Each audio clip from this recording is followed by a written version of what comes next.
فرمودەی ژمارە 16. وما أعطي أحد عطاء خيرا وأوسع من الصبر. واتە پێغەمبەری خوا صلی الله عليه وسلم دەفەرموێ هیچ کەسێک شتێکی باشتر و گەورەتری پێ نەبەخشراوە باشتر بێت لە ئارامگرتن. وانە و سوودەکانی ئەم فەرموودە هیچ ئاکارێک باشتر و فراوانتر نییە لە سەبر و ئارامگرتن، چونکە ئارامگرتن بناغی هەموو کارەکانە و هیچیان بەبێ ئارامگرتن ناکرێن.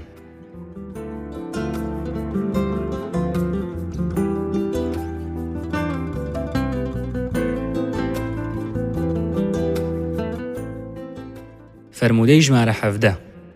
البيعان بالخيار ما لم يتفرقا فإن صدقا وبينا بورك لهما في بيعهما وإن كتما وكذبا محقت بركة بيعهما.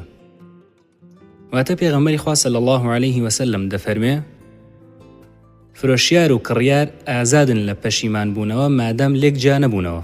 ئەگەر ڕاستگۆ بن و هیچ نەشارنەوە ئەوە بەرەکەت دەکەوێتە فرۆشتن و کڕینەکەیانەوە، بەڵام ئەگەر درۆ بکەن و شت بشارنەوە ئەوە پیت و بەرەکەت لەو کڕین و فرۆشتنە هەڵدەگیرێ.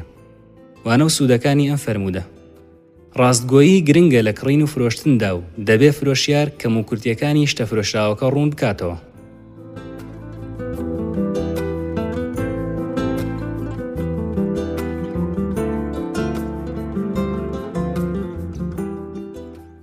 فرمودەی ژمارە 18. كل معروف صدقة. واتە پێغەمبەری خوا صلی الله عليه وسلم دەفەرمێ هەموو چاکەیەک بە خێر و سەدەقە ئەژمار دەکرێ. وانە و سوودەکانی ئەم فەرموودە کردەوەی چاک یان گوفتارە یان کردار پاڵنەریان دەبێ خێر بێت و نیەت و مەبەستی بۆ خوا بێت.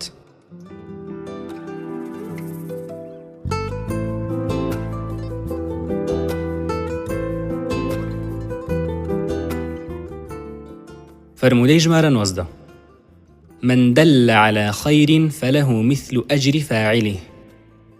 واتە پێغەمبەری خوا صلی الله عليه وسلم دەفەرمێ هەر کەسێک خێرێک پیشانی خەڵک بدات ئەوە ئەویش وەک پاداشتی ئەنجامدەری کارە خێرەکە خێری بەرئەکەوێت.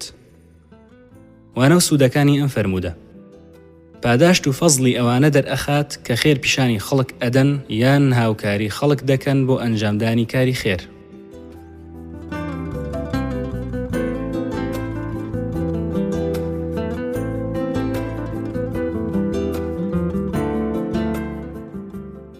فرمودەی ژمارە 20. من أحب أن يبسط له في رزقه وينسأ له في أثره فليصل رحمه. واتە پێغەمبەری خوا صلی الله عليه وسلم دەفەرمێ هەر کەسێک پێی خۆشە ڕزق و ڕۆزی فراوان بێت و تەمەنی درێژ و پڕبەرەکەت بێت با پەیوەندی خزمەتی بگەێنێ. وانە و سوودەکانی ئەم فەرموودە گەیاندنی پەیوەندی خزمەتی سیلەی ڕەحم لای خوا زۆر گەورە و گرنگە بۆیە پاداشتەکەی گەورەیە.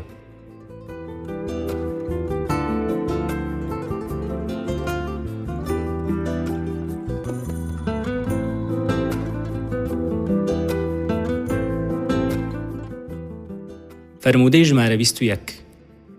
من لا يرحم الناس لا يرحمه الله. واتە پێغەمبەری خوا صلی الله عليه وسلم دەفەرمێ هەر کەسێک بەزەیی بە خەڵک دانەیەتەوە ئەوە خوش بەزەیی بەودا نایەتەوە. وانە و سوودەکانی ئەم فەرموودە بەزەیی سیفەتێکی گەورەی خوایە. هەندێک لە زاناکان دەڵێن ئەڕەحمان گەورەترین سیفەت و ناوی خوایە.